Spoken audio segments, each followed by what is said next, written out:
ጓል ትረኽቦ ኣብ ሓቂ ዝተመርኮሰት ትርኻ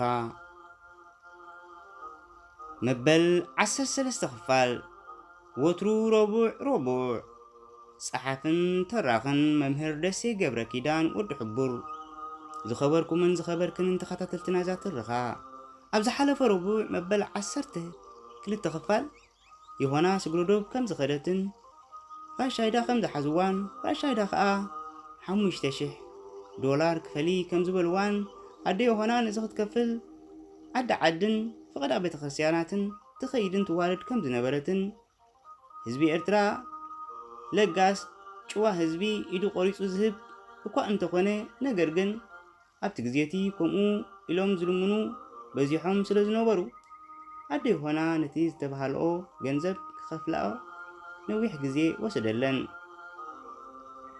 ኣጆኺ ኢሉ ዝሕግዘን ወይ እውን ዘተባብዐን ሓው ወይ ቤተሰብ ስለ ዘይነበረን ድማ ለይትን መዓልትን ብኽያት ኮይኑ ቀለመን ከም ዝነበረን ኣብፂሐ ገዲፈኩም ነይረ።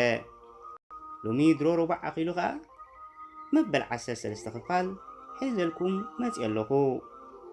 ይሆና ትምህርቲ ገዲፋ ነዲኣ ክትሕግዝ ናብራ ገዝኦም ከተማሓሽ ኢላ እያ ንዓዲ ስደት ዝመረፀት።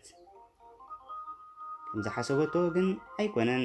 ማዕፂድ ትበልዕያ እሞ ምሕረኣ ትጨንቀኪ ከም ዝበሃል ይሆና ኣብ ኣፍ ገባብል ኣትያ ዘስካሕክሕ ማግረፍትን ጥምየትን ርስሓትን ትሳቐ ነበረት። ይሆና ብዜካ እቲ ኣብታ ቦታ ዝተምሃረታ ሓውል ትብል ቋንቋ ዓረብ ብትግርኛ ክፈል ዋላ ሓደ ነገር ምስቶም ራሻይዳ መረዳዲ ቋንቋ ኣይነበራን። ኣብቲ ፍርዲ ዘይብሉ መሓዩር ካልኣይ ወርሒ ኣሕሊፋ ናብ ሳልሳይ ወርሒ ተሰጋጊራ ስለ ዝነበረት ነቲ ዝወርዳ ዝነበረ ግፍዕን እንስሳዊ ተግባራትን ከም ልሙድ ተቐቢላቶ ነበረት።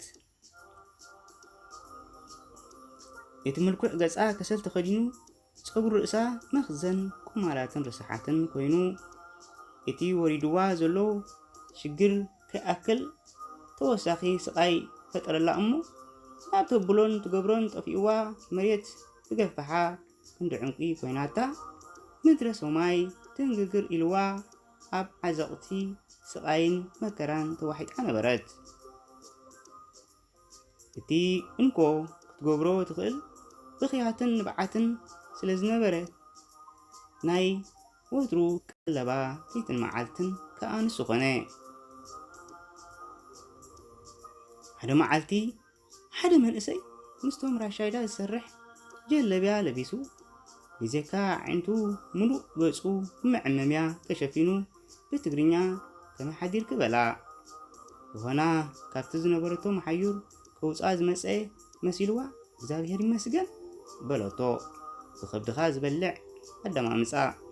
እቲ መንእሰይ ግን ማዕለያ ዘይብሎም ሰባት የጋፍዕ ይቐትልን ስለ ዝነበረ ንይሆና ካብቲ ዝነበረቶ ናብ ካልእ ቦታ ወሰዳ።